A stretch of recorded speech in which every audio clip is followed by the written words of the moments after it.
Hello everybody, welcome back. Today as well we have got another video. In this video I'll show you how you can fix Apple Store billing problem. But before that, please do make sure to like our video, subscribe our channel, and yes, without any further delay, let's get started. The first reason that might be happening is you haven't updated your payment methods. So that you're gonna go ahead, go to settings, and you're gonna go to your account to type your name of your Apple account. Then you have to go to this option of payment and shipping.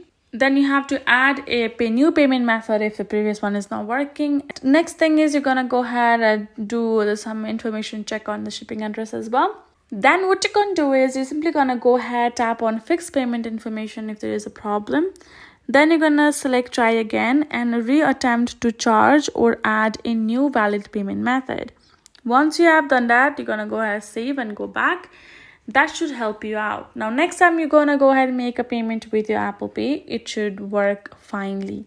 Again, if your existing payment method is not working and if you're having problems with that, all you have to do is go to payment and shipping and add a new payment method. Now sometimes in-app purchases are blocked by system restrictions, so for that you have to go back, be in the settings, and then go to search bar and type in screen time. Once you're in the screen time, you're gonna go ahead, go to content and privacy restrictions. You're gonna tap on that and you're gonna simply go ahead and ensure the in-purchase is set to allow and you're good to go. That's what you can do. Hope this video helped. Thank you so much for watching. I'll see you guys in our next video.